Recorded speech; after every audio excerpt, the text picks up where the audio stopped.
What's going on, everyone? AxelBeats here for Anime Uproar, and recently we did a video talking about all of Luffy's forms. And since you guys seem to enjoy that video so much, we thought it might be fun to talk about all the Straw Hats in kind of the same way. I think one of my favorite parts of the Straw Hats is that each of them is so unique, and they each offer something special that makes them stand out. But no one is perfect, and while each of them is incredibly strong on their own, the real strength of the Straw Hat crew is that they can each cover for each other's weak points, and that they believe in each other wholeheartedly. They are a perfect example of something that is greater than the sum of its parts, but that said, there are a lot of parts as there are 10 members as of right now, so we should probably not waste any more time with the intro. Before we get into the video though, if you're enjoying our One Piece content and you want to see more in the future, be sure to leave a like so that we know to keep making it. And if you're new to Anime Uproar, be sure to hit that subscribe button to stay up to date on everything we put out. With all of the YouTube stuff out of the way though, let's get into the video, spoilers and all. Now obviously if we're talking about the Straw Hats, we should probably start with Luffy. But because we just did a video on him, I'll be covering him as quickly as I can here. Despite being told for 25 years that Luffy had eaten the Gum Gum fruit, we recently learned that it was actually the Hito Hito no Mi model Nika, a mythical zone named after the sun god Nika, a hero who fought for liberation for all. That all comes a little bit later though, as most of the fancy bits of the fruit come out when the fruit is awakened, but the basics of the fruit are that they will turn the user's body into rubber, meaning Luffy is able to stretch, bounce, resist electricity, all of the things that we know rubber to be able to do. The majority of Luffy's attacks involve him stretching his limbs back and slingshotting them forward with things like the Gum Gum pistol, Gum Gum Bazooka, or the Gum Gum Spear.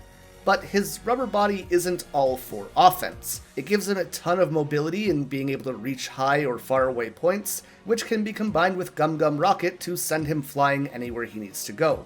He can also use Gum Gum UFO, which kinda lets him float for a bit of time. The fruit also gives him some protection with options like Gum Gum Balloon, or by treating himself like a trampoline or tarp that springs things like cannonballs, people, or bullets off of himself. Luffy can also bump up his abilities by using his gear forms. Gear Second has him pumping the blood and oxygen through his body faster, something that makes himself much faster and stronger as a result.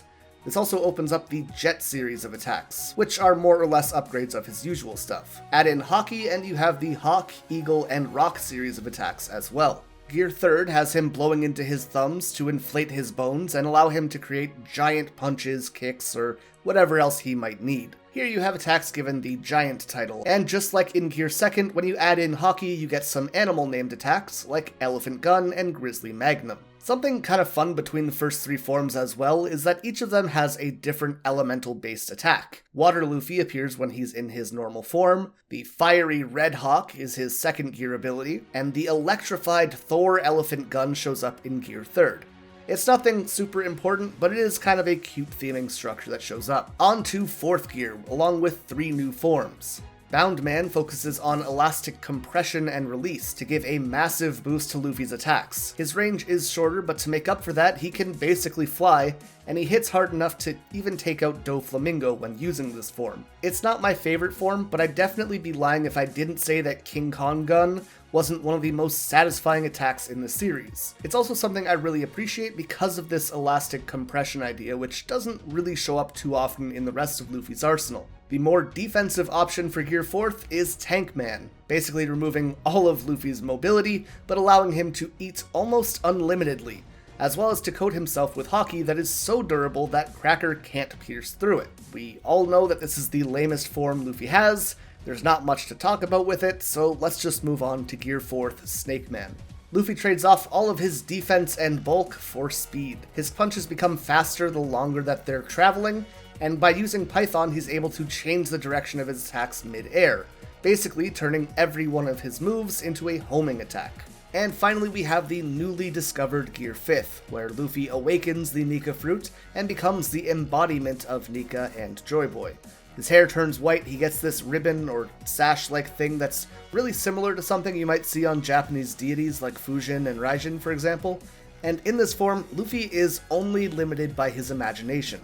He can change anything around him into rubber, change his own shape to become giant or to wrap around the attacks of his opponents, and the world around him seems to become more cartoonish.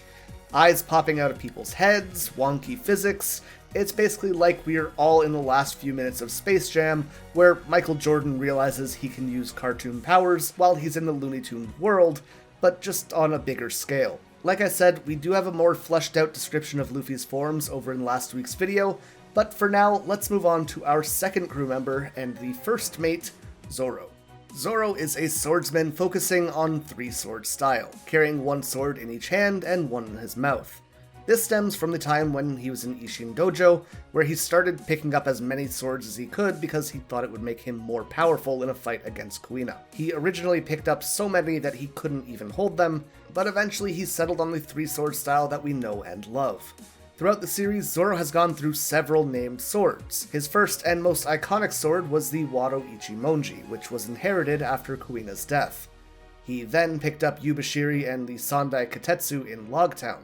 Katetsu was supposedly a cursed sword, however, Zoro proved his luck to be greater than that curse, and the owner of the shop was so impressed by Zoro that he gifted him the Yubashiri as recognition for his talent and intuition. Yubashiri would eventually be destroyed by Shu at Eni's lobby with his Rust abilities, and it would go on to be replaced in Thriller Bark after Zoro defeated the revived Ryuma. As Ryuma would pass on to the afterlife, Shusui was given to Zoro. He would keep Shusui all the way until Wano when Gyukimaru stole it, and Zoro would make the decision to return it to Ryuma's grave in exchange for Enma, the sword Odin used to cut Kaido and leave the scar across his chest.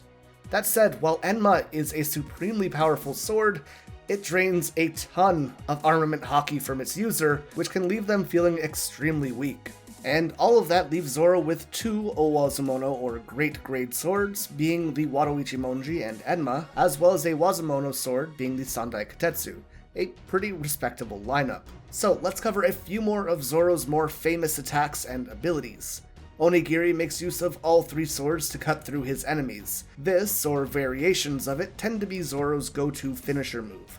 Tatsumaki, or Dragon Twister, uses a spinning slash to create a tornado-like attack that is more effective when he's surrounded by enemies. Zoro also has some ranged attacks as well, those being the 36, 72, and 108 caliber Phoenix. Basically, this allows him to compress air with his attacks and launch them at enemies like a cannon. Something to note here is that these attacks fit into the category of Zoro's abilities, which are inspired by Buddhism, with there being 36 earthly desires, 72 stupas, and 108 being the number of mantras spoken in devotional meditation. We also see this theming kind of showing up in Zoro's most iconic and unfortunately underutilized ability, that being Asura, or the Nine Sword style. Zoro creates an illusion of gaining 2 extra heads and 4 arms that makes him resemble the god Asura. In general, Zoro also gets a bit of an upgrade once he has Enma, as he begins to use King of Hell 3-sword style. Basically, Enma draws out as much haki as possible and infuses it into all of Zoro's swords, increasing his strength and the range of his attacks. This does drain him incredibly quickly and could even be lethal, so it has to be used in very small doses. This form also gives off black lightning and green smoky aura as well. Furthermore, it's fair to say that in any of these forms, Zoro would be able to cut through flames at this point, as he has learned Kinemon's Foxfire style. Zoro also has access to his 2-sword style, 1-sword style, or even no sword style to make up for occasions where he loses his swords. Most of these attacks just tend to be variants of their 3-sword style counterparts, though there are a few unique abilities, like for example 2-sword style having Rashomon, Clear Lance, or even the iconic 1 Gorilla 2 Gorilla. Outside of his attacks, Zoro has a few extra traits that really affect his character as well. Zoro has no sense of direction, however he is incredibly lucky, and thus often ends up where he needs to be anyways. We see this in Sabaody, where he ends up at the auction house entirely by accident. He's incredibly physically strong. We all remember the scene of him lifting weights very early on in the series, and he's much more durable than any average normal human. Finally, the biggest thing Zoro has to offer outside of his insane strength is his sense of duty and loyalty to the crew, more specifically to the captain of the crew. He will always side with Luffy's decisions in the end, but he's also willing to call him out when he would make a choice that would be unbecoming for a leader, or which would make him look weak. The best example of this would be allowing Usopp back on the crew before he apologized for disrespecting Luffy, making the case that if we allow Usopp back on the crew now, what's to stop anyone else from trying to leave the crew and then jumping back whenever they feel like it.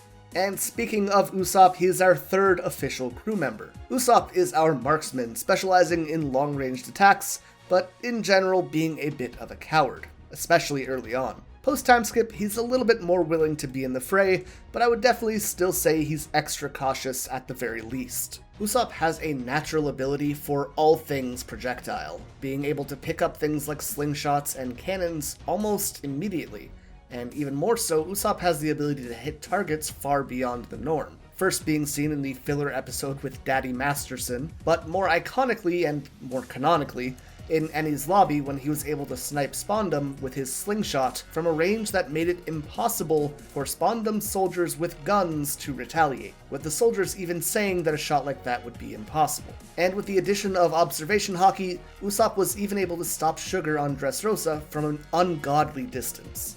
Outside of sniping though, Usopp also has a pretty impressive level of durability. For being one of the most normal people on the crew, Usopp can take an absolute beating on the battlefield and keep fighting. One that stands out for me is always his fight with Miss Merry Christmas and Mr. Four, where he was completely demolished in the fight but would keep getting up. Of course, he also is a very talented runner, so if he can avoid all of that, he probably will. Another of Usopp's innate talents, for better or worse, is telling lies.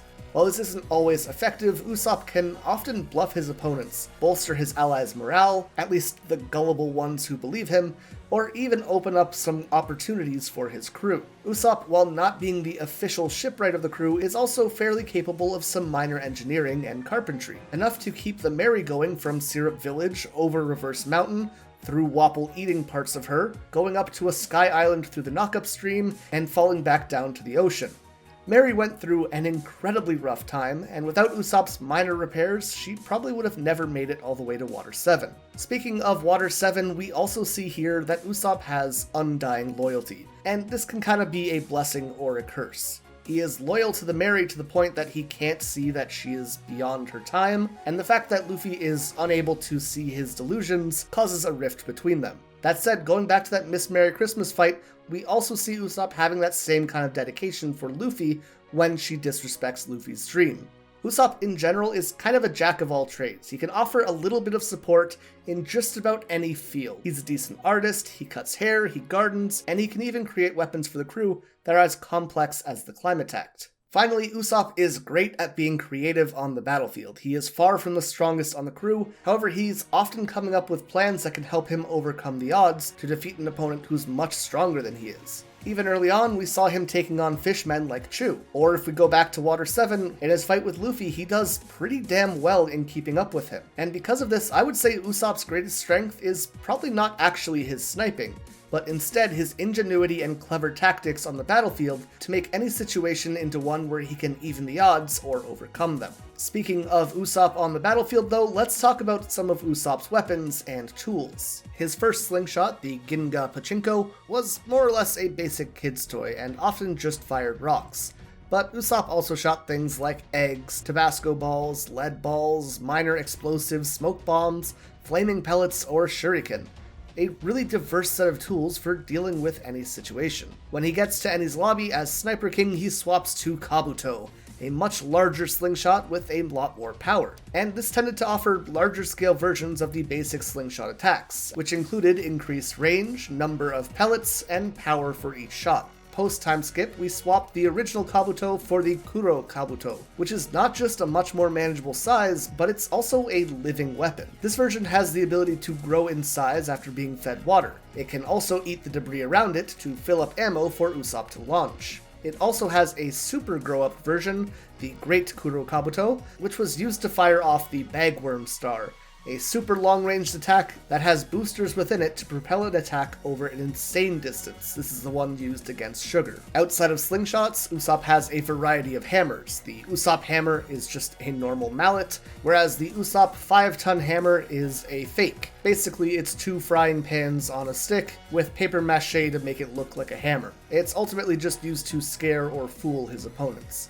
and more or less the same could be said for the 10 or 100 ton variants. They're all just pranks he plays on his enemies. He also has other tools like caltrops, nails on a chalkboard, grappling hooks, spring shoes, suction shoes, and other just general use tools as well. After Skypiea, Usopp also introduces dials into his arsenal, although they do get used less often after the time skip. These dials include tone dials to record audio, breath dials to store air or gas, impact dials to store kinetic energy, and flash dials to store light. Finally, Usopp also has pop greens at his disposal.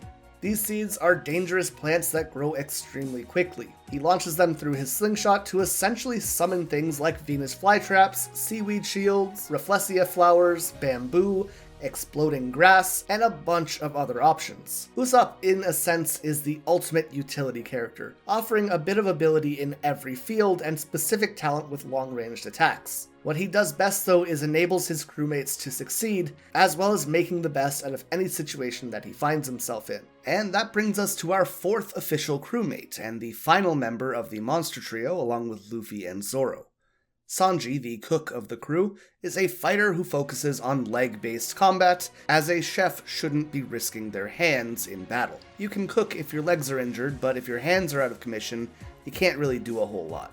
In terms of what he offers the crew, as the chef, he ensures that the crewmates are healthy and avoid malnutrition. He's also in charge of storing and shopping for food as well. In terms of his role on the battlefield, Sanji is easily one of the strongest members of the crew. However, he's often used in a more espionage-like way. While being one of the strongest crewmates, he is also among the most stealthy, later being exemplified with his raid suit's ability to turn him invisible. Many arcs see Sanji vanishing early on to deal with things in the background, which end up being vital for the success of the mission. For example, in Enies Lobby, as Luffy is fighting Rob Lucci, and the rest of the crew is fighting Marine lieutenants on the bridge, Sanji disappears for a bit to close the gates of justice, something which ended up being disastrous for the Marine ships and allowed the Straw Hats to escape. Similar things can be seen all over the story, like in Alabasta when he acted as Mr. Prince as well. So if Usopp offers small-scale changes in momentum for individual fights, Sanji is able to look at the big picture and offer a solution to what will eventually be the biggest problem of the arc. Sanji has a bit of a leg up in terms of most fights, as he's a Vinsmoke. Just like his siblings, he was modified by his father while his mother was pregnant to have superhuman abilities. His mother did take a drug to repress this so Sanji could keep his emotions, but this resulted in him being born more or less as a normal person. However, it seems as though, as of his fight with Queen, all of his genetic enhancements have been fully awakened. After awakening, he essentially has an exoskeleton protecting him, as well as his superhuman body. He is faster, stronger, and more durable than he was before, all while also adding in an accelerated healing. For example, Queen basically crushes Sanji to near death and breaks most of his bones, to which Sanji just stands back up, snaps himself back into place, and begins healing. Even when Queen tries to cut him with a sword, the sword just shatters on Sanji's head. Sanji is also fast enough to vanish before Queen, and strong enough to completely overtake Queen, all of which was out of the question before he awakened. And it seems to be that wearing the raid suit was the trigger that allowed him to awaken, something which very much bothered Sanji as he already tried to cut ties with his family. So he decides to destroy the suit's canister as a symbolic final jump away from them. That said, while his body might have been something that he got from Judge and Vinsmoke's science, his fighting style was instead learned from his adopted father, Zeph, that being Blackleg style. This is a much more acrobatic way of fighting, relying on only his legs, and it's only made more powerful once he learns to combine it with things like Blue Walk and Skywalk. We'll often now see him jumping up as high as he possibly can, before plummeting down with high momentum so that he can get extra power out of his kicks. And that brings us to Sanji's most iconic attack, Diable Jambe, originally set up by spinning quickly in place, but now can be triggered much more easily. Diable Jambe allows Sanji to heat up his legs until it's glowing bright red, resulting in kicks that can even light his enemies on fire. This is later enhanced in Wano as the Ifrit Jambe. By using the genetic enhancements in combination with Armament Hockey, he can ramp up his legs to even higher heat, until the flames turn blue and become much more deadly. While Sanji is a monumentally important and valuable member of the crew, he does have a major weakness though. That, of course, being women. Sanji is unable to hit women, even in a fight to the death against one. For example, he could not get himself to fight Caulifla, even though she was trying to kill him and Robin's life was on the line. On top of that, he's much more willing to just go along with anything a woman says if she flirts with him, setting him up to fall into several traps along the series. However, this sense of chivalry is kind of core to who he is, so it's equal parts pathetic and admirable. Now, some other just niche abilities that Sanji has showed off throughout the series include the ability to kick someone into being beautiful, as seen with Duval, as well as using knives in combat pretty expertly in his fight against Wanzi on the Puffing Tom. Now onto our final East Blue member, the Navigator Nami. There's always the joke that Luffy and Zoro would never have made it out of the East Blue without Nami, and I think that's absolutely true. Luffy might lead the crew, but Nami gets them to where they need to go. Nami has two assets that really make her special, as well as several other talents that all combine to make her invaluable to the crew. Firstly, she is extremely smart. While Usopp and Luffy might be out-of-the-box thinkers, Nami is a great in-the-box thinker.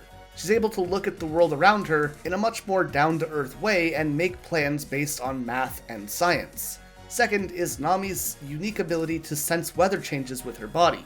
For example, being able to predict cyclones, storms, or hurricanes well before they happen, and buy her crew enough time to react and move to safety. This, especially on the Grand Line, has probably been more vital to keeping the crew alive than even things like Luffy, Zoro, or Sanji's strength. You can't win a fight if you don't survive long enough to show up to it, after all. When you combine her ability to detect weather with her knowledge of science and meteorology, you get a character who is able to help the Straw Hats navigate through the Grand Line despite the insane weather climates. And while it doesn't get too much time to shine in the series, Nami is also an expert cartographer as well, which could easily be used to the crew's advantage anytime they need to scout out an area. In battle, Nami is an expert in manipulating and using weather to her advantage.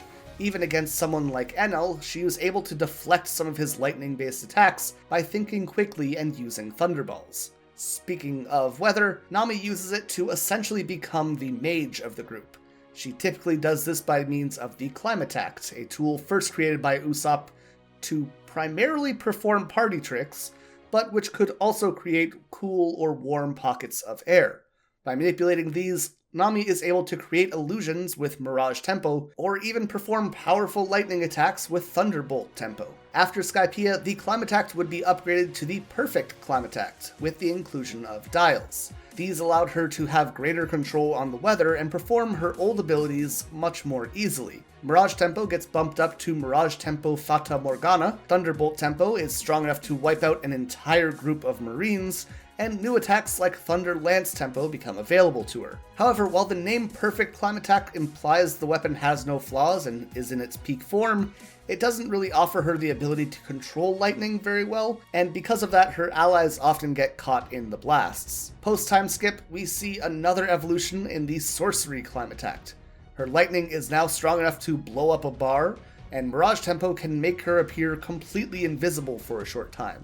She also gets access to more wind-based attacks, like Gust Sword as well. We see her using weather eggs like Heat Egg, which can launch a ball that will eventually pop and affect the area around them. And the final form of the Climatact so far is the Sorcery Climatact second model.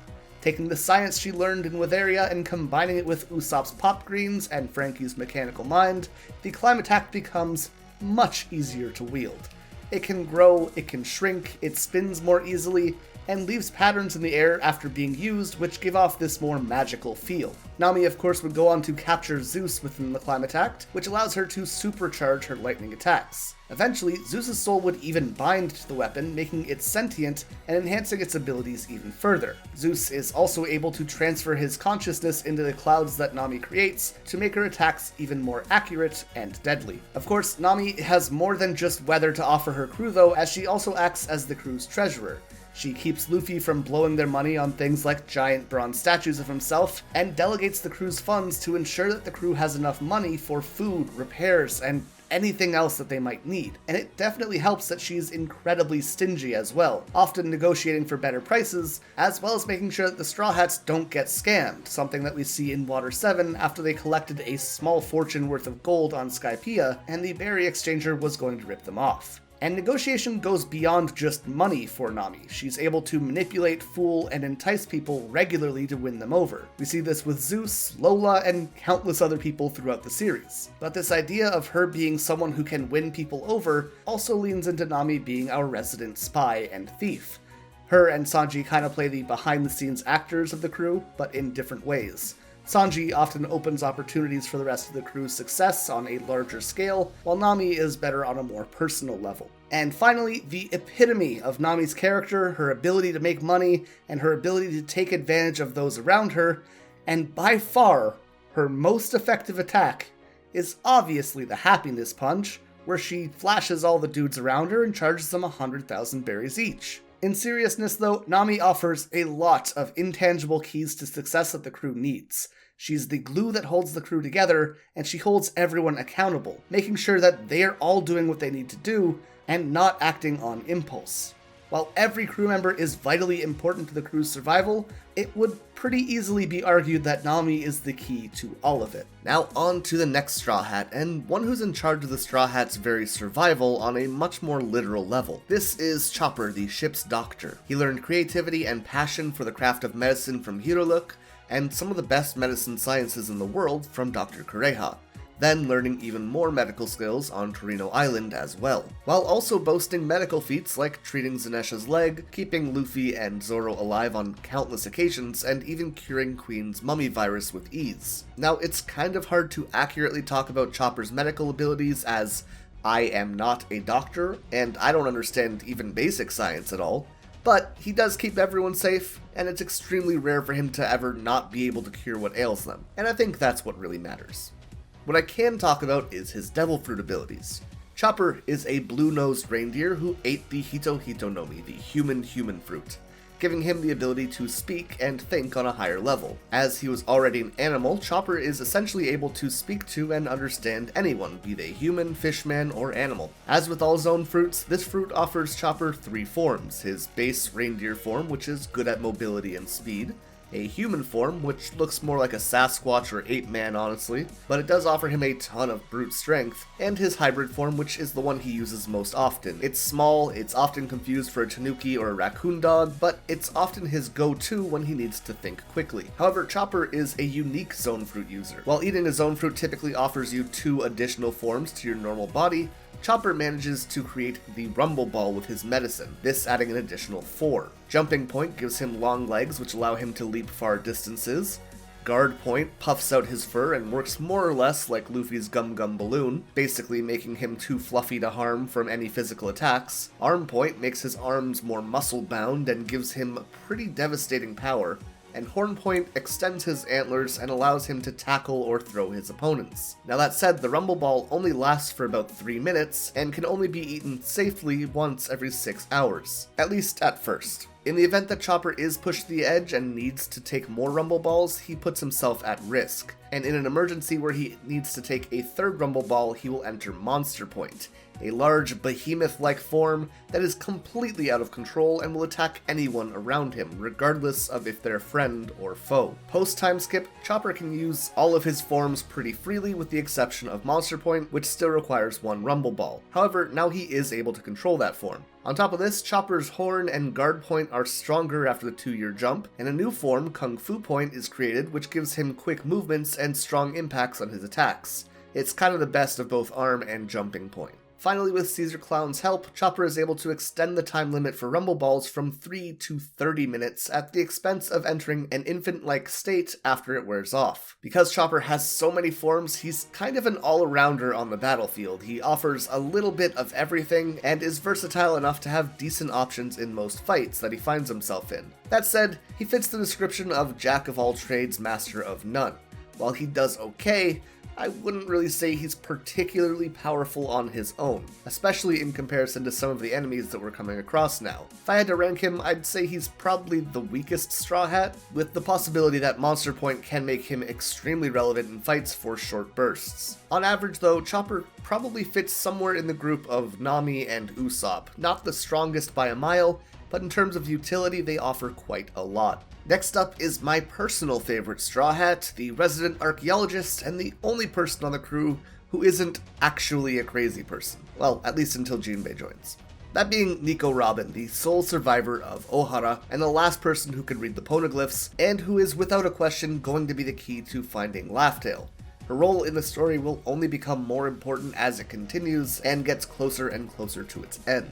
Robin is well informed on the state of the world and has general knowledge of most relevant people, places, and histories, making her incredibly valuable in general. Basically, Nami allows the Straw Hats to make good and responsible choices, and Robin allows them to make well-informed choices. There's also something to be said about Robin's ability to survive. Since she was 8 years old, the world government has been hunting for her, and by means of escape, finding people to work for or with, or taking advantage of those she comes across, she managed to stay alive, all while staying informed enough about the world at large to make the moves that she needed to do to stay free. We even see some of these skills coming in clutch in Wano Country, as she needs to assume a false identity as a geisha for much of the opening acts. Through her years on the run, Robin acted as a spy, a thief, an assassin, and really anything else that she might have needed to do in the moment, offering her a very diverse set of skills. All of this without even mentioning her devil fruit, the Hana Hana Nomi, or the Flower fruit, which allows her body parts to bloom anywhere she sees fit.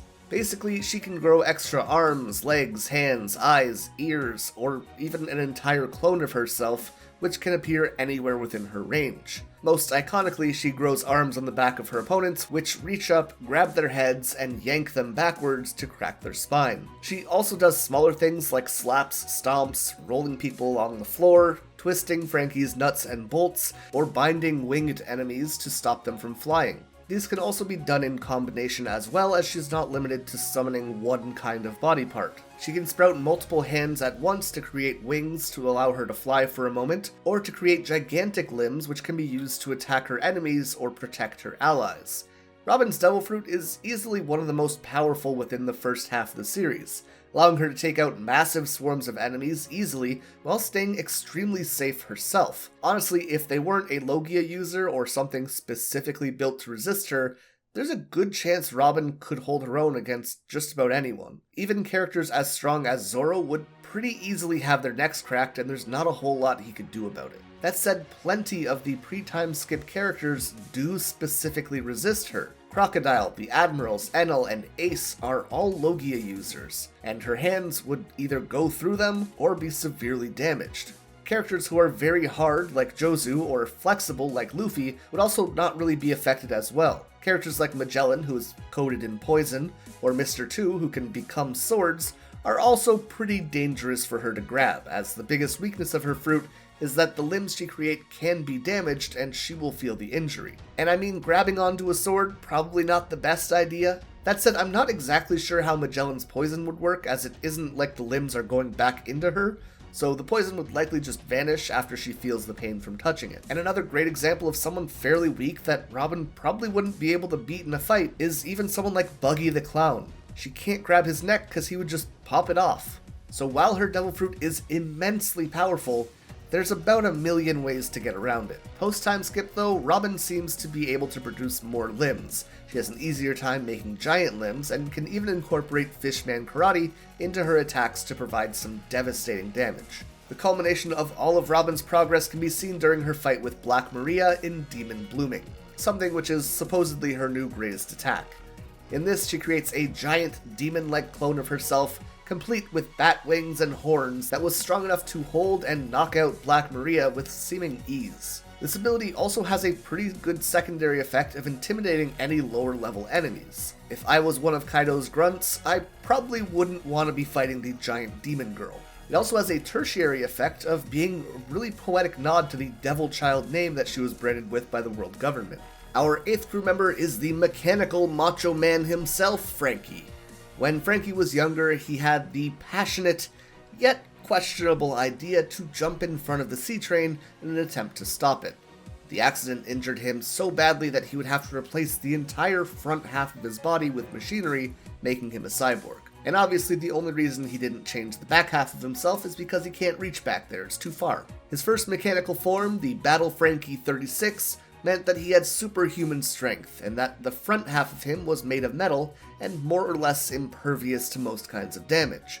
His back, however, remained a huge weak point in contrast to that. The cyborg body also allows him to hide weapons and make alterations to his body as well. For example, his stomach holds a fridge with cola in it that powers his body. Unfortunately, if this is replaced with a different drink, it will drastically affect his personality. For example, tea makes him a British gentleman. Furthermore, he can choose to consume extra cola to launch powerful bursts of air from his arms called coups de vent. Other attacks include things like Strong Right, which launches his right fist at enemies and has it retracted later via a chain that it's connected to. Frankie's centaur extends the front half of his legs to form a reverse centaur, typically being used to grapple his opponents to the floor and open them up to a barrage of punches. He can shoot fire or nails from his mouth, shoot off his razor-sharp sideburns. He has shoulder cannons, the devastating ultimate hammer, machine guns in his left wrist, a shield from his left forearm, and his most powerful technique of all, Frankie Invincible, where he lays on his back and makes it so his weak point can't be targeted. It's kinda lame, but undeniably effective. Post-time skip, we see his body changing drastically as he becomes the Battle Frankie 37.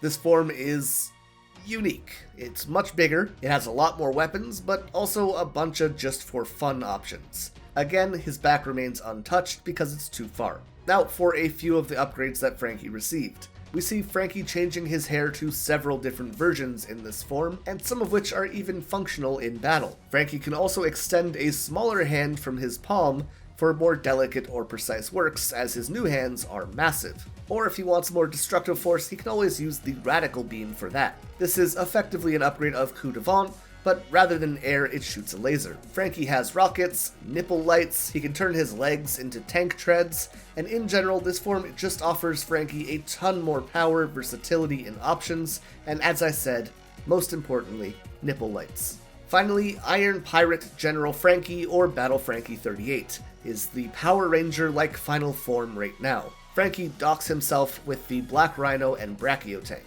This form is still smaller than Monster Point, but it's pretty massive. The Iron Pirate offers the Franken Sword, which is not super useful as Frankie's not a great swordsman, but it also gives him powerful punches, a drill that can pierce through the heavens on its head, and it is extremely damage resistant to the point where missiles barely do anything. This form in general has similar and upgraded versions to Frankie's other forms, things like machine guns, rockets, and of course a massive cannon that he describes as the Sunny's Gaon cannon on land. Frankie's biggest gift is not his usefulness on the battlefield though, it's instead his ability to be a shipwright, carpenter, and mechanic. He keeps the Sunny in top shape, produces weapons, and repairs or creates whatever the crew needs, and we saw what happened to Mary, so we know how vital his role is, especially in the New World. While we've seen him do some fantastic and amazing things, there is one that always stood out to me as being hilarious and literally above the rest. Frankie's Skywalk was basically the moment that Frankie created Fortnite, as he made stairs right into the sky to fight ores. We also see him building bridges in that arc, using debris to make giant nunchucks, and again, Frankie just shows off that he is very versatile and takes advantage of anything in his surroundings. He's a character that creates opportunities and allows his crew to not just perform to their own potential, but by creating what they need in any given moment, he also allows them to rise above their potential and succeed where they might otherwise fail. Member number 9 is the Soul King himself, Brook. Brook was part of the Rumbar Pirates 52 years ago, but the entire group was wiped out when they were stranded in the Florian Triangle, this including Brook. However, he had eaten the Yomi Yomi Nomi, which gave him a second chance at life. Unfortunately though, when his soul was looking for his body after coming back, it was unable to do so because it was still lost in the triangle. By the time Brook's soul found his body, all that was left was a skeleton. Even so, the soul was able to reanimate the body, leaving Brook as a walking, talking skeleton. While first seeming useless other than the extra life, Brook eventually learns to manipulate his own soul, allowing it to leave his body and to become a ghost. He can move through walls, as well as sneak into areas that might be unavailable otherwise. This control over his soul also extends to things housing weaker souls like homies. Lastly, Brook can harness the chill of the underworld, allowing him to freeze things with his sword or his aura. And speaking of his sword, Brook is the crew's second swordsman. He uses a cane sword called Soul Solid, and while Zoro is more of a samurai fighter, Brook uses a mixture of fencing and iaido that he calls gentle blade style. His attacks tend to be much more precise and speedy, offering a lot of power as a result. Beyond his swordsmanship though, Brook has some unique abilities due to his skeletal body. He is so lightweight that he can run on water, kind of circumventing the weakness to water that Devil Fruit users have. He's also resistant to heat, cold, lightning, and disease as he doesn't have skin, blood, or organs. He can survive having his head cut off, and he can just heal from drinking milk. When I think of how strong Brook is in terms of the crew, I usually think of him as kind of middle of the group, somewhere just below Frankie and around Usopp. And just like with those characters, while he definitely offers a little bit of power, he has a secondary skill set that is pretty invaluable, and that is because Brook is our crew's musician. He specializes in violin, piano, and guitar, but regardless of what he's playing, he can enchant his melodies to have effects on those who hear them. For example, making people fall asleep, or hypnotizing them into thinking that they're at some kind of festival, which, if you can affect an enemy with these things, is pretty valuable. Brook also has the role of being in charge of keeping up morale on the crew. He uses music to lighten the mood, inspire, or just generally cheer people up. You've probably gone in long car rides, you know how much music helps, but imagine days at sea with nothing else to do and nothing to listen to. I would think it could be rough at times. Even without the music, Brook's sense of humor and larger-than-life personality really help with raising the mood in general. And while not all of his jokes might land, we could probably do without the 500th panty joke. On average, I'd say the crew is extremely lucky to have him with them. And now on to our 10th and final official crew member, Jinbe. Jinbe was a former warlord and is now the helmsman of the Straw Hats. Ever since on Fishman Island, Jinbe has always kind of felt like a character you meet in an RPG who is way higher level than your party, but that you know you will eventually be able to recruit. And that's kind of exactly what happens with him. When Luffy meets Jinbe, he is a considerable powerhouse. Definitely not able to take on the admirals, but even against them he can kinda hold his own and protect himself for the most part. We even see him taking the attack that killed Ace fairly well. Not great, but, he survived. We see him standing toe-to-toe with Moria easily, basically taking him down in one shot, and even Big Mom states that Jinbe leaving her crew would be a huge loss of power for her.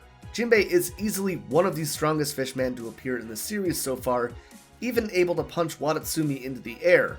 He's durable enough to go through the baptizing and impel down without flinching, something that the guards claim to be amazing. Later taking a head-on sword swing from Big Mom without really being damaged at all. And he's fast enough to keep up with Luffy in Gear 2nd, even on land.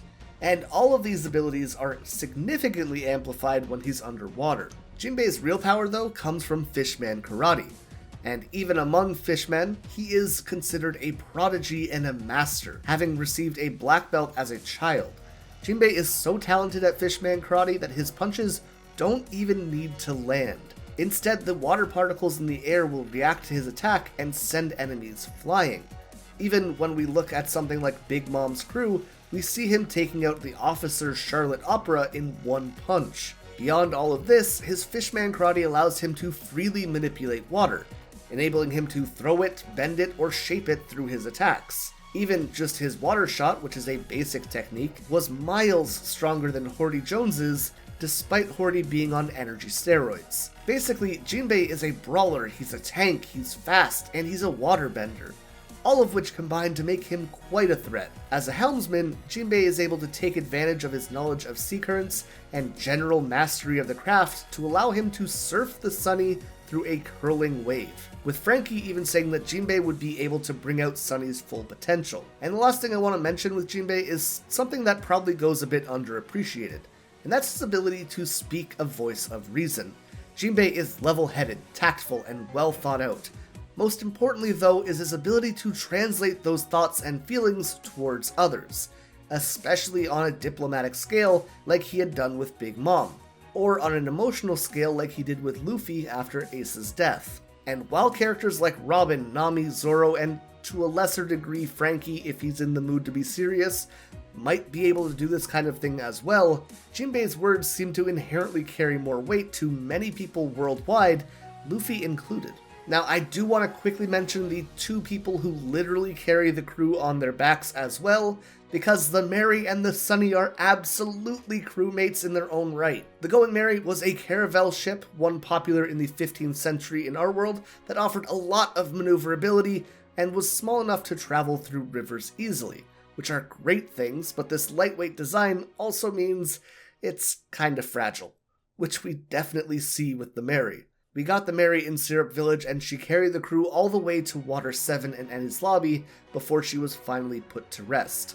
The Mary was a very basic ship, a few cannons, a lounge, a room for the men and one for the women, and a storage room. Of course, we also saw her being given wings going towards Skypiea as well, but while the Mary didn't offer anything crazy like the Sunny would, it was a ship that was loved by her crew and that loved them back. So much so that a Klabautermann, or ship fairy, appeared, basically a sign that the ship had been genuinely cared for. We see the Klabautermann appearing in both Skypiea to repair the Mary, as well as bringing the ship to Enies Lobby to rescue the crew and carry them one last time. Mary was a simple ship, but her crew was reckless with her. Luffy crashed her into icebergs, Zoro and Sanji were stupid and broke things all the time, but even so, she was happy. Mary was succeeded by the Thousand Sunny, a ship designed by Frankie to be the greatest ship in the world. Unlike the Mary, which was a caravel, the Sunny is a brigantine, and this ship has all the bells and whistles. Most iconically is the soldier docking system, which houses compartments for the soldiers of the Sunny, as Frankie calls them. Channel 0 has paddles on either side of the ship, allowing them to progress even without wind or even travel in reverse if needed. Channel 1 has a remodeled Waver, Channel 2 has the Mini Mary, a shopping boat, Channel 3 has a submarine that looks like a shark, the Shark Submerged 3, Channel 4 has the Black Rhino, Channel 5 has the Brachio Tank, and naturally Channel 6 has an inflatable pool. Just like Frankie himself, the Sunny can also release a burst of air, the coup de burst, a massive force that allows the Sunny to fly for a decent distance, basically allowing them to escape in a worst case scenario. The head of the Sunny also has some secrets as well. Chicken Voyage sees the mane of the lion becoming a propeller that pushes the ship backwards. Or the Gaon Cannon, which has the lion opening its mouth and firing a massive energy beam. On the less battle-oriented side of things, the Sunny also has a boys' and a girls' room, but it also has a kitchen, a sick bay, an aquarium, a library, the Usopp factory, Frankie's workshop, and a crow's nest. The main level also has a garden for Usopp's pop greens, an area for Nami's tangerine grove, and a flower bed for Robin. The Sunny is just an all-around upgrade to the Mary. It offers literally anything that the crew might need, and if it doesn't have something, Frankie is able to add it. And that leads us to the last topic of this video, the honorary Straw Hat and best girl in the series, Vivi. While not able to join the crew because, she's a princess and whatnot, Vivi was made an honorary member of the crew. She began as Miss Wednesday working for Baroque Works in order to find out the true identity of Mr. Zero, Crocodile. However, once the Straw Hats uncovered that she is actually Princess Vivi Nefertari, she drops that disguise pretty quickly. Vivi can sometimes have a pretty naive view of the world, expecting to be able to save everyone, and unable to accept that there would be loss of any kind before she could succeed. She could be a little bit entitled from time to time, and she often butted heads with Luffy when it came to making plans. But she genuinely cared about everyone, especially the Straw Hats. For example, choosing to stop and find a doctor for Nami before going to Alabasta to save her people. She has an amazing sense of duty both to her country and to her friends, and in general is just a genuinely good person. Similar to Jinbe, she also has a very reasonable and diplomatic view of the world, understanding that violence and pride aren't always the answer for every problem, and that sometimes you're going to need to bow your head if you want to move forward. Despite that though, Vivi was also not useless on the battlefield. She wasn't exactly the strongest character, and I doubt she progressed in the same way as the rest of the crew since she was left as princess, but she did manage to hold her own enough to become a single-digit agent for Baroque Works. While she doesn't have much power behind her attacks, she's extremely agile. She's honestly pretty similar to Nami before she had access to weather abilities. Rather than using a bow staff like Nami did though, Vivi used the Peacock Slashers. sharp-bladed discs on a wire that spun around her fingers, and were absolutely able to decapitate someone if needed. Or if an enemy was too strong or too fast for her, she could always try to stun her opponents with a hypnotic dance using the patterns on her clothes or her perfume scent in the anime. Like I said, Vivi doesn't offer much in terms of power, but her diplomatic skills as well as her ability to win people over are worth just as much in the right situation, especially when we consider the events of Revelry. Oh, and also she has a pet duck, and Karu is fantastic, and what more do you really need? But there you have it, a quick look at all the Straw Hats, how they fight, and what they offer the crew on a grander scale. Some are more battle-oriented, some are more support-oriented, but each member of the crew brings with them a talent that is necessary for the crew's success.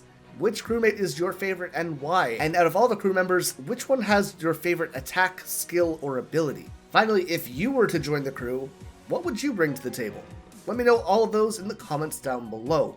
And of course, remember to leave a like to let us know to keep making One Piece content. You can also subscribe to the channel, which is a totally free way of supporting us and keeps you up to date on all Anime Uproar content. Finally, you can follow us over on Twitter at Anime Uproar, or you can follow myself over on my own channel, AxelBeats. For now though, thank you all so much for watching, and until next time, remember to stay excellent.